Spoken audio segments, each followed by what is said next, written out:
Según el último informe del Grupo Intergubernamental de Expertos sobre el Cambio Climático, las alteraciones en el clima están afectando a todas las regiones del planeta.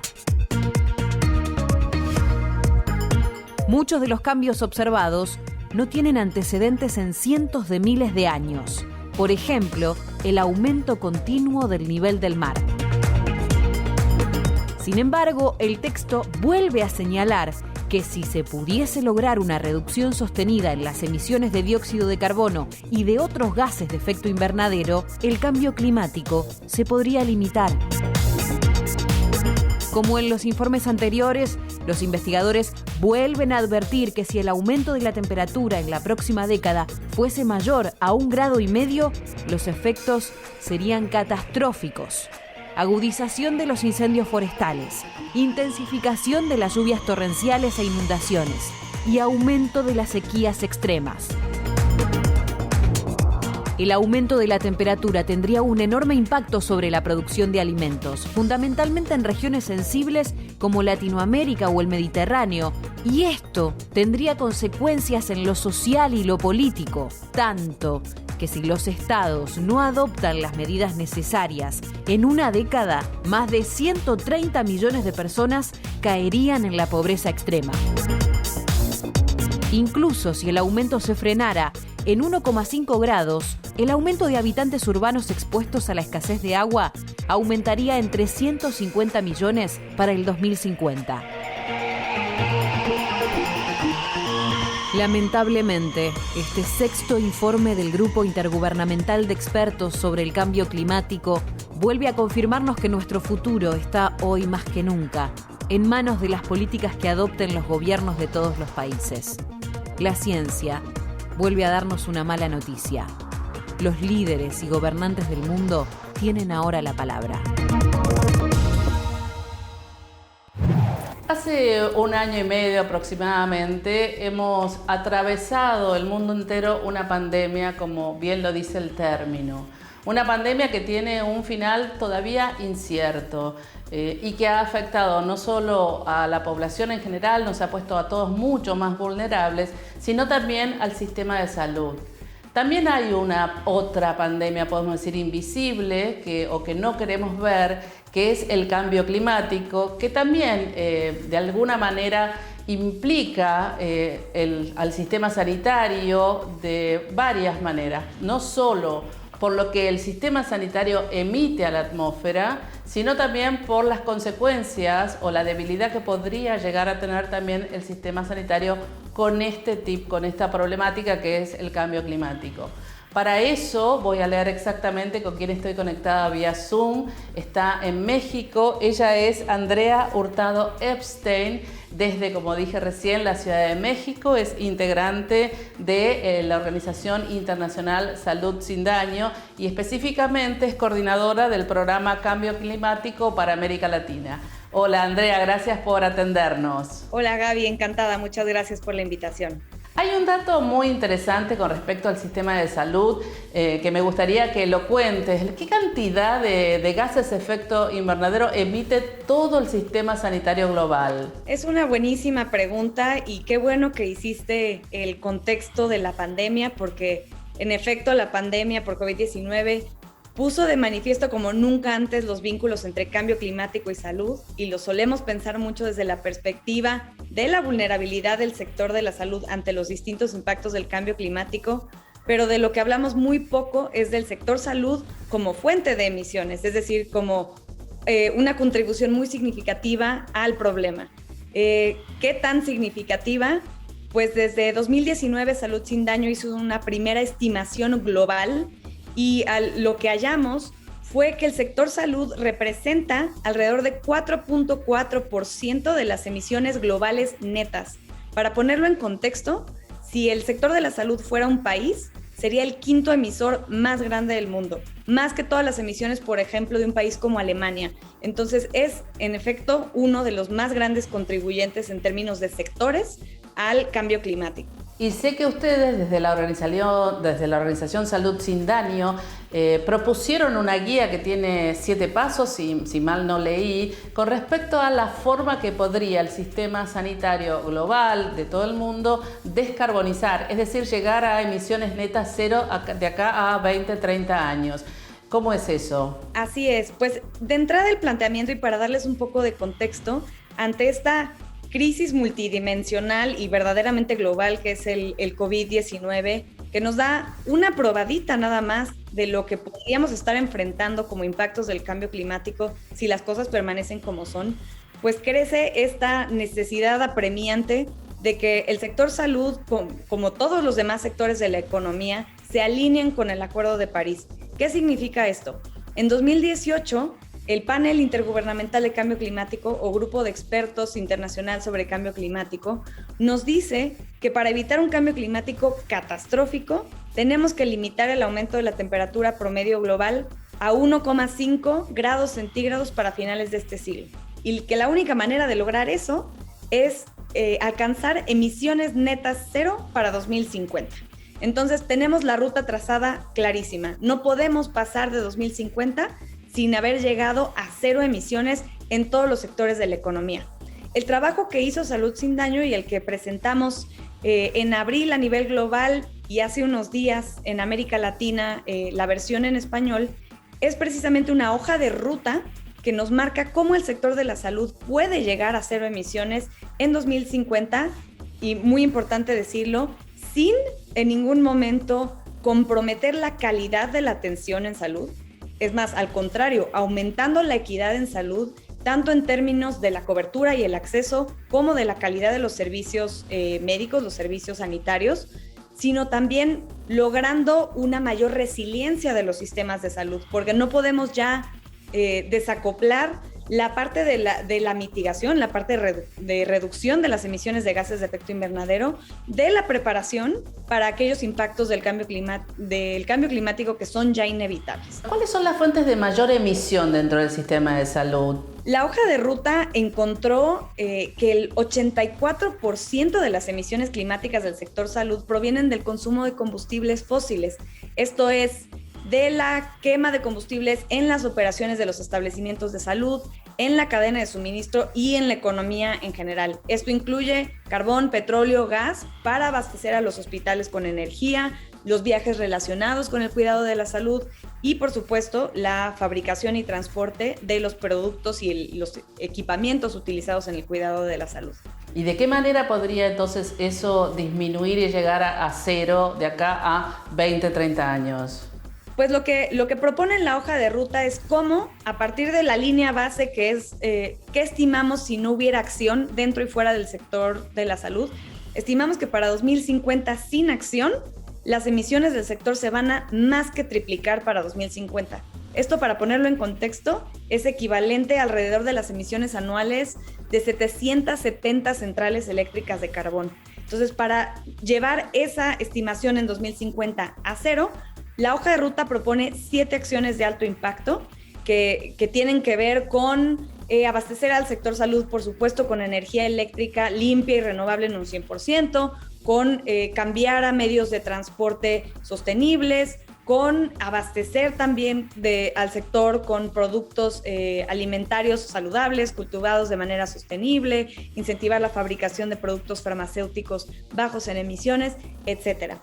Estas 7 acciones de alto impacto estamos planteándolas como una responsabilidad del sector salud que puede atacar, digamos que en 3 niveles, o estas 7 acciones se pueden llevar a la práctica desde 3 niveles. Uno es lo que el sector salud mismo puede hacer liderando con el ejemplo en sus propios establecimientos, en sus propias operaciones. Lo segundo es lo que el sector de la salud puede hacer en la cadena de suministro, aprovechando su inmenso poder de compra. Como dato importante para conocer, se estima, la Organización Mundial de la Salud estima que el sector salud a nivel global representa alrededor de un 10% del PIB mundial. Entonces es un sector económicamente muy importante y que, por tanto, puede influir de manera significativa en toda su cadena de suministro. Y la tercera vía de acción, el tercer nivel en el cual se pueden implementar estas 7 acciones de alto impacto, es en la economía en general. ¿Cómo? Levantando la voz de las instituciones del sector salud, de los sistemas de salud y de las personas que en esos sistemas laboran, para exigir cambios más allá del sector, en la economía en general. Y esto pasa, por ejemplo, por exigir de los gobiernos políticas climáticas mucho más ambiciosas. Andrea, una de las últimas preguntas que te hago es ¿cómo reciben los distintos países o los distintos estados? Pueden ser, a veces no solo son los países, sino son los municipios, las gobernaciones. ¿Esta hoja de ruta es aceptada o, bueno, ya lo vamos a hacer o lo dejan de costado? Afortunadamente en la región de América Latina empezamos a ver muchas buenas señales de esperanza en términos, para empezar, de empezar a hablar del cambio climático como un problema de salud pública, porque eso es lo que es, al final de cuentas, está afectando en tiempo presente y cada vez más a la salud de las personas. En términos de instrumentos de políticas públicas, hay varios países ya de la región que han integrado el tema de salud en distintos instrumentos de política climática, como son sus contribuciones determinadas a nivel nacional, que es el instrumento por medio del cual un país presenta sus compromisos ante el Acuerdo de París. Tenemos el caso, por ejemplo, de Perú, de Chile, de Argentina, de México, que han empezado a incluir el tema de salud tanto en la narrativa como en los compromisos especialmente de adaptación del sector salud ante el cambio climático.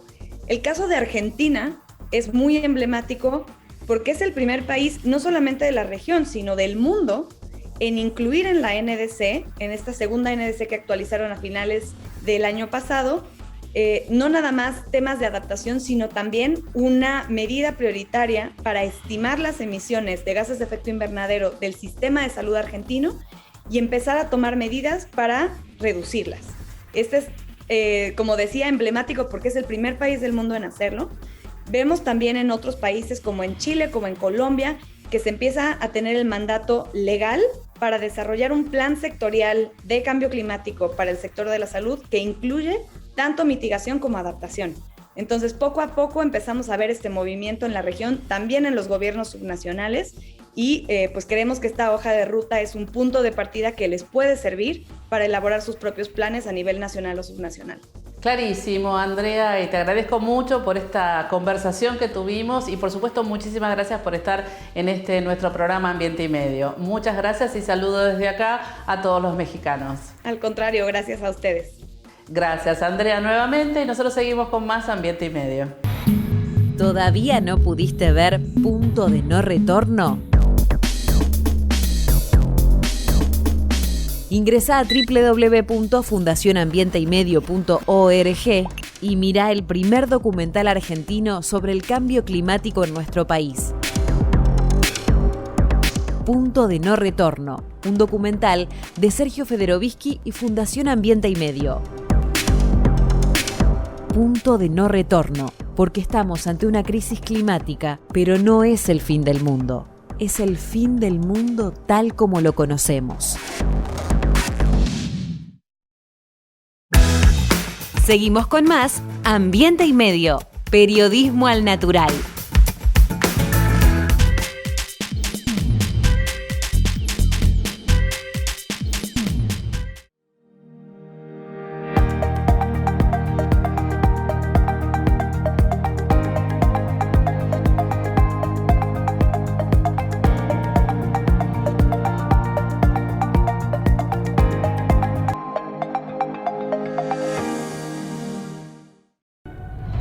En Sancor Seguros cumplimos 75 años comprometidos con nuestros clientes.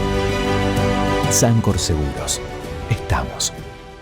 Parque Pilar vuelve a abrir sus puertas. Vení a vivir un momento único y a disfrutar del mejor entretenimiento para todos los pilarenses. Descubrí un bosque increíble, divertite con las nuevas atracciones y recorre el espacio gastronómico. Te esperamos todos los viernes de 17 a 21 horas y los sábados y domingos de 12 a 20 horas en Avenida Dr. Honorio Porredón, 2151 Villarrosa. La entrada es libre y gratuita. Podés reservarla en parquepilar.pilar.gov.ar. No te lo podés perder.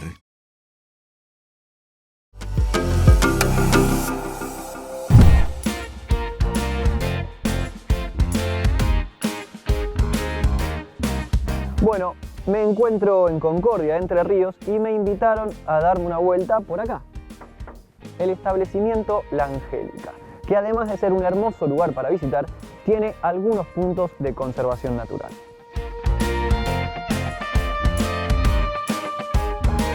Bueno, para ponerlos un poco en contexto, estas 80 hectáreas del establecimiento La Angélica son esto hace muy pocos años. De hecho, los dueños, en conjunto con ONGs y el sector público, empezaron a trabajar sobre la puesta en valor de lo que es el casco histórico y el casco natural, en vez de dedicarse a explotar el terreno, ¿cierto? También cuentan con un montón de actividades, que ya voy a entrar en detalle, entre ellas la conservación de especies nativas.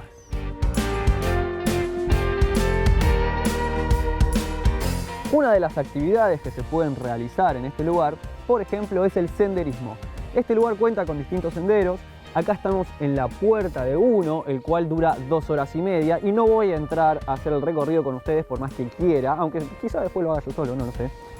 Pero cuestión, vos entrás por este bosque de plantas nativas, pasás por una selva en galería y después terminás por un palmar. O sea, es increíble. Y así con el resto de los otros senderos que tienen distintos paisajes. Dentro de los senderos también hay actividades como por ejemplo el avistamiento de aves o el safari fotográfico, le dicen, al cual se le sacan muchísimas fotos a toda la fauna autóctona de este lugar. También hay caminatas interpretativas. Con esto, ¿qué quiero decir? Que hay un guía que te va explicando con la flora que te vas encontrando y la relación que tiene con la fauna. Es decir, yo tengo una flor, esta flor atrae tal pájaro, el pájaro se lleva la semillita a otro lado y crece esta misma flor en otro lugar. No vayan a escanear mi cara, por favor, apúntenle bien al código QR. Otra de las actividades que se realizan en este establecimiento, como pueden ver, es la plantación de especies nativas y su propia clasificación.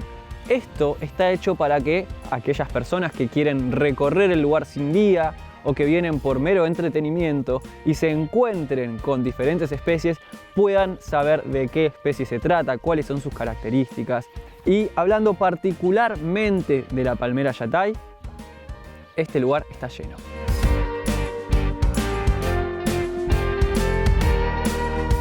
Zabale, zabale. No, perdón, eso es una canción de Los Palmeras. Acá yo estoy rodeado de palmeras. Y una acción muy importante que se está llevando adelante desde este lugar es la puesta en valor del Palmar Concordia, junto con una red internacional. Pero para esto está Martín, una de las personas encargadas de llevar adelante todo lo que sucede en este lugar, quien nos va a explicar todo mucho más en detalle. La Angélica tiene tanto un valor, un potencial histórico-cultural como uno natural. Fue un tambo estabulado, el primero de la región, fue una fábrica de yogur, fue una potencia a nivel regional y por diferentes cuestiones de mercado, políticas, familiares y demás, allá por mediados de los 70 quebró. Y se pudo sostener como se pudo, vendiendo tierras o mal arrendando. Uno de los hitos que te comento es que hace un año hemos logrado recuperar ese yogur histórico, perdido por 50 años. Hoy lo logramos elaborar nuevamente acá en el establecimiento y lo ofrecemos a todos nuestros visitantes. Y por otro lado, la parte natural que tiene que ver con el potencial que tenemos, lo rico de los ambientes. En las 80 hectáreas que tenemos varios ambientes como el Espinillal, selva en galería, palmar, laguna, bueno, y tenemos el casco histórico también, donde trabajamos y ofrecemos diferentes servicios. Lo que más destacamos es el palmar, porque formamos parte de una red internacional de tanto brasileños, uruguayos como argentinos que laburan en pos de la conservación de la palmera yatay y su aprovechamiento de manera sustentable. La red se llama Red Palmar y bueno, tenemos por ahí la alegría de ser los representantes locales y llevar adelante diferentes acciones, como es la parte de los senderos que podemos ver ahora. Acá estamos en una parte de lo que es nuestro querido Palmar. Actividades relacionadas para que el concordiense no empiece a apreciar nuevamente lo que tenemos en el centro de nuestro escudo, de nuestra bandera, que es una palmera yatay. Y nunca se supo bien por qué y hoy tratamos de por ahí revalorizarlo de esa manera, ¿no? Cuando el año pasado, digamos, presentamos el desembarco de esta red, de la Red Palmar acá en la región, tuvimos la suerte de que distintas instituciones, organismos, ONG, privados nos acompañaron y fue el puntapié inicial para marcar en el calendario y poder hacer la primera feria de turismo en espacios rurales y naturales, donde por ahí convocamos a parte de gastronómicos, parte de artesanos, parte de productores, emprendedores, instituciones que tengan que ver con digamos, los valores que pregonamos nosotros. Bueno, como les dije desde un principio, este proyecto es posible, es viable, gracias a la interacción de distintos sectores. No es solamente el sector privado que se ocupa de llevar adelante, en particular las actividades, de poner a disposición el predio y obviamente la parte histórico-cultural y la parte del casco natural, sino también hay ONGs que se están encargando de generar una red y también el sector público que se encarga, en cierto punto, de poner en el mapa estos lugares para que todos nosotros podamos conocerlos. Y para hablarnos desde esta perspectiva está Aldo Álvarez. Es muy importante en sí mantener una mirada desde el municipio de la mano con el medio ambiente, entender también que en esta agenda de lo que viene, en esta agenda 2030 como se le llama, cada vez más las nuevas generaciones van a elegir el aire libre, el espacio de recreación, de dispersarse, de entender también que la naturaleza es clave para nuestro desarrollo, para las nuevas generaciones que vendrán y para también entender que la nueva mirada de poder hacer un turismo, de poder hacer también la recreación en el marco de la naturaleza y en este caso donde Concordia se ubica en un pulmón verde y rodeado del río Uruguay, creemos que tenemos una diferencia para poder desarrollarla, trabajarla y ser competitivo a la hora de poder presentar un destino con esta característica, ¿no? Me parece que la manera de que también por un lado generar conciencia sustentable y medioambiental con los propios ciudadanos de Concordia. Concordia es una ciudad que tiene alrededor de 200.000 habitantes, parece que es importante trabajarlos desde adentro hacia afuera y después también en este caso tener una oferta atractiva para ser una ciudad activa y atractiva a la vez y en este caso con una mirada sustentable mostrando estos diferentes tipos de servicios. Y si ponemos a analizar, Concordia tiene mucho de sustentabilidad y tiene mucho también de una mirada medioambiental que es acompañada por los ciudadanos y en este caso por el sector público que trabaja en su conservación y en el desarrollo del mismo, ¿no? En relación a la ruta natural que hoy propicia el Ministerio de Nación de Turismo, bueno, aquí hay una relación muy marcada, una línea muy marcada que se continúa a través de la provincia, donde se trabajan en un mapa de turismo natural en toda la provincia y a su vez Concordia continúa con esta mirada trabajando con mucha relación con el sector privado y con diferentes instituciones públicas y ONG para poder, bueno, seguir desarrollándolo y con las diferentes características y atractivos que recién he comentado, ¿no? Me gustaría remarcar que si visitamos estas rutas naturales, no solamente fomentamos un mejor vínculo con la naturaleza, sino también podemos fomentar la economía de productos regionales, como en este caso la producción de dulces con frutos de plantas nativas o con frutas producidas agroecológicamente.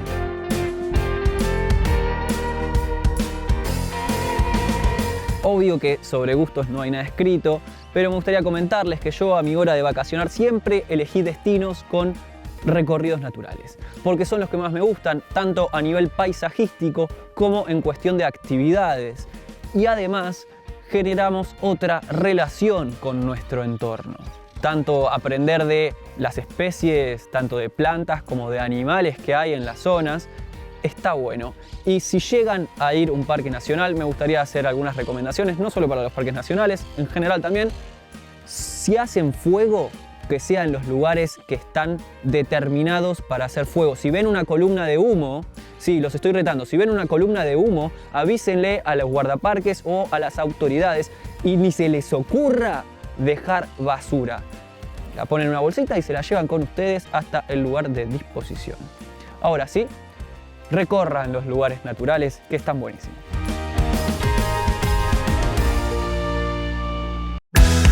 Seguimos con más Ambiente y Medio, periodismo en perfecto estado de conservación.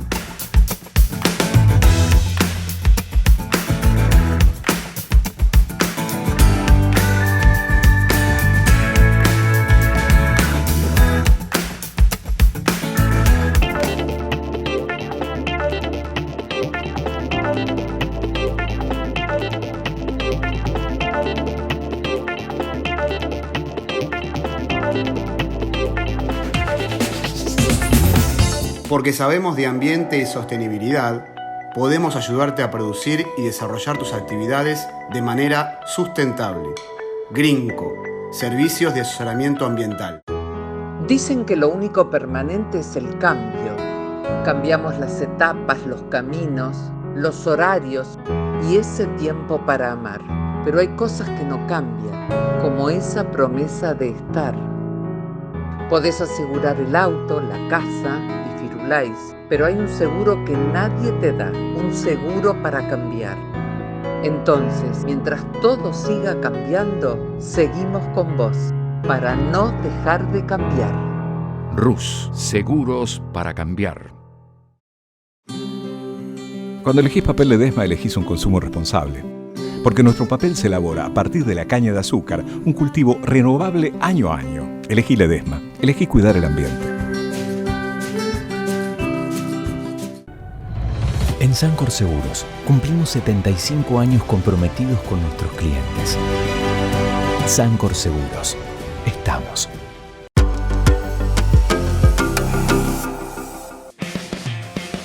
La Organización de las Naciones Unidas para la Educación, la Ciencia y la Cultura, UNESCO, y Fundación Ambiente y Medio desarrollaron la primera plataforma digital de formación e intercambio para periodistas ambientales de América Latina. Más de 200 comunicadores ambientales de 13 países ya se encuentran conectados mediante esta comunidad que crece día a día. Los miembros y usuarios en general cuentan con acceso a contenidos libres que promueven más y mejor información. Periodistas Ambientales tiene un compromiso asumido en reforzar capacidades. Es por eso que ofrecemos diversos recursos educativos como guías, cursos en línea y listados de fuentes que contribuyen a mejorar la calidad de las producciones periodísticas. Además, constituye un espacio de encuentro entre colegas y de exposición de trabajos para la divulgación de las problemáticas ambientales que enfrenta la región.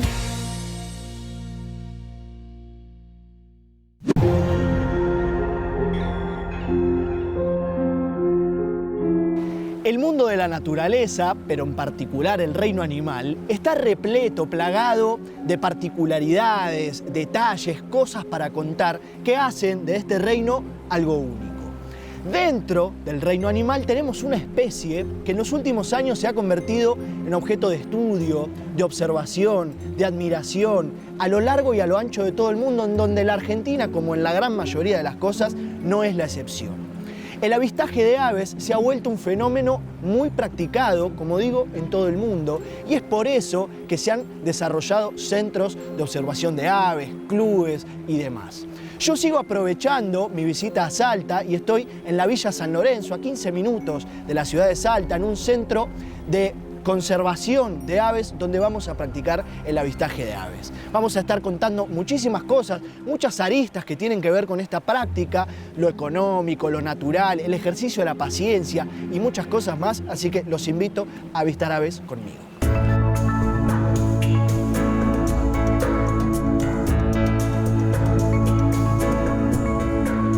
Dentro de esas particularidades que hay en el reino animal y sobre todo en el mundillo de las aves, podemos encontrar cosas que hasta rozan lo sobrenatural, o mejor dicho, que es la naturaleza llevada a su máxima expresión. El halcón peregrino, que es capaz de volar a una velocidad de 300 km por hora en picada, el corazón de un colibrí que puede latir hasta 700 veces en un minuto, o mismo el gaviotín ártico que viaja desde Groenlandia hasta la Antártida y con sus 115, 120 gramos de peso realiza 71.000 kilómetros de recorrido al año. Todo eso podemos encontrar en el mundillo de las aves, y si nos venimos a las yungas, a la reserva El Guaico, podemos encontrar muchísimas más. De las 1.035 especies de aves que hay registradas en la Argentina, un 10% de la biodiversidad mundial, acá en las yungas podemos encontrar unas 200, 300 especies, así que para aquellos que quieran avistar aves, las yungas, imposible mejor destino. América del Sur es seguramente el continente ideal para avistar aves, porque delante de la Argentina está Colombia, por ejemplo, con el 18% de las especies totales de aves que hay en el mundo, en una actividad que va ganando revuelo, valga la redundancia, año a año, y que por supuesto va generando también ingresos económicos. 80 millones de turistas en todo el mundo salen de sus hogares, para decirlo de alguna manera, para avistar aves, en lo que en la Argentina representa 40.000 turistas nacionales que se mueven dentro del país y unos 25.000 extranjeros que ingresan a la Argentina cada año a avistar aves. Eso, por supuesto, que genera un ingreso económico muy importante para todas las localidades, porque además, en el caso de los extranjeros, se suelen alojar en hoteles 4 o 5 estrellas, lo cual también genera inversiones locales y, por supuesto, es un motor turístico, económico para desarrollar hacia adelante.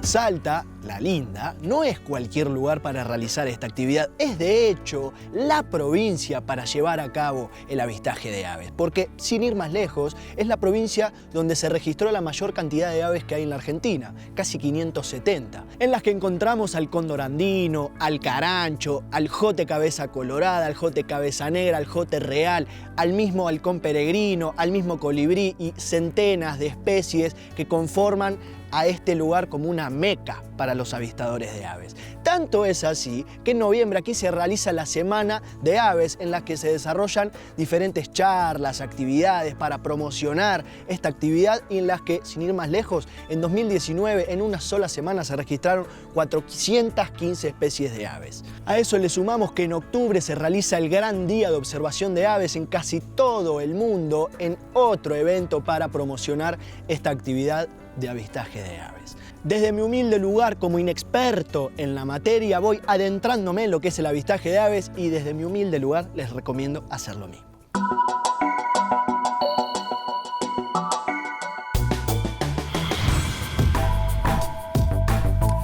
Está claro que áreas protegidas, reservas naturales, lugares agrestes son los ideales para realizar esta actividad que tiene sus horarios estrella al amanecer sobre todo y también al atardecer.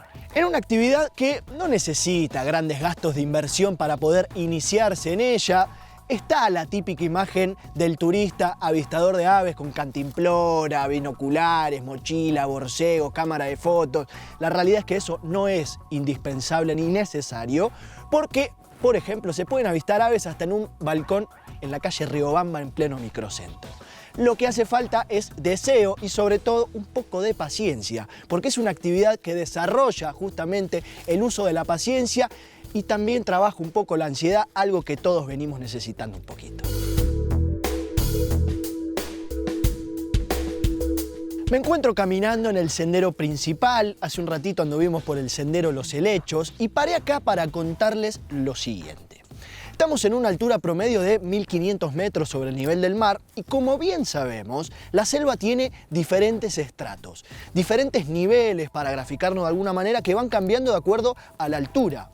Y es por eso que en determinadas zonas tenemos ambientes más secos, ambientes más húmedos, ambientes con mayor vegetación o ambientes con menor vegetación. Y es por eso también que, por ejemplo, podemos ver aves carroñeras en la parte más alta de la selva y, por ejemplo, en la parte más baja, aves rapaces.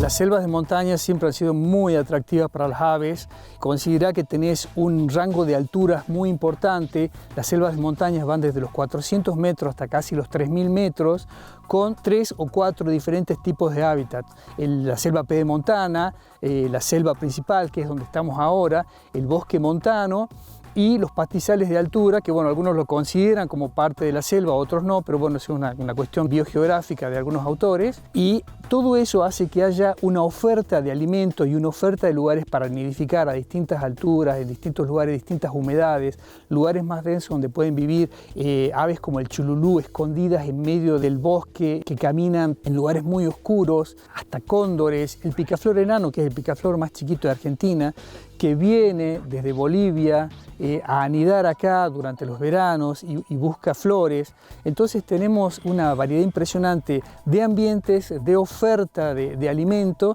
y de lugares para nidificación. Entonces la yunga hace que tengamos una cantidad impresionante de especies de aves. Párrafo aparte, nativas versus exóticas. Jengibre, acá, originario de Asia. Gran problema para las yungas, principalmente, por esto. Es muy difícil erradicarla por las raíces que larga y que genera, y para justamente erradicarla se las pinta con un pincelito a mano, con un veneno, para luego extraerla. Así que otro ejemplo más para tener muchísimo cuidado en lo que respecta a las especies nativas y las especies exóticas invasoras.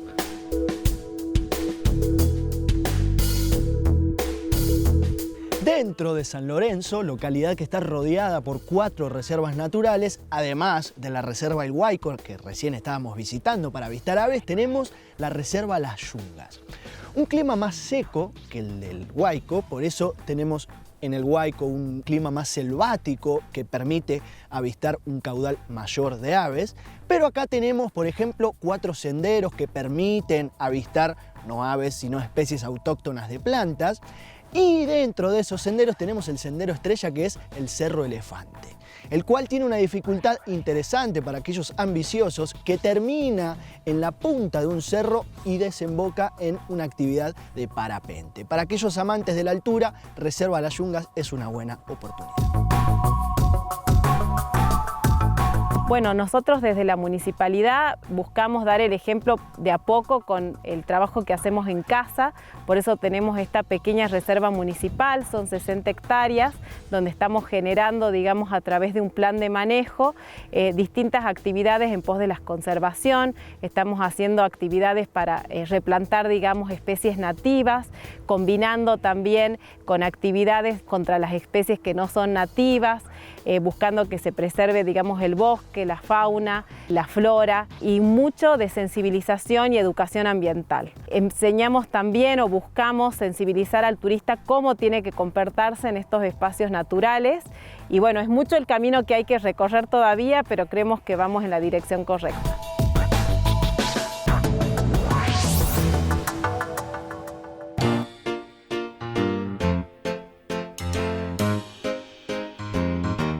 A lo largo de nuestra vida experimentamos un montón de sensaciones distintas, un montón de sentimientos.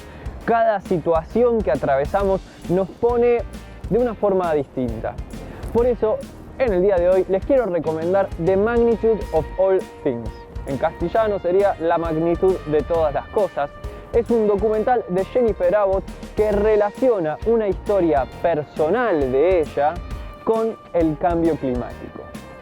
Esta historia se trata sobre el dolor y la pérdida.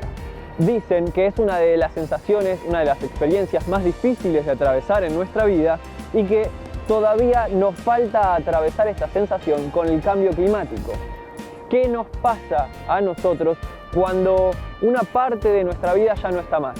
¿Y qué nos va a pasar a nosotros cuando, por consecuencia del cambio climático, lo que tengamos alrededor ya no esté como lo conocemos? Entre una de las cosas que menciona la directora es el recuerdo que ella tenía de cuando salía de su casa, estaba nevando y podía ver los copos de nieve, que hoy en día ya no los tiene más, y los relaciona con la pérdida de un familiar, la pérdida de su hermana. A esto ella le llama climate grief, sería el dolor por la pérdida del clima, del ambiente. Así que ya saben, The Magnitude of All Things.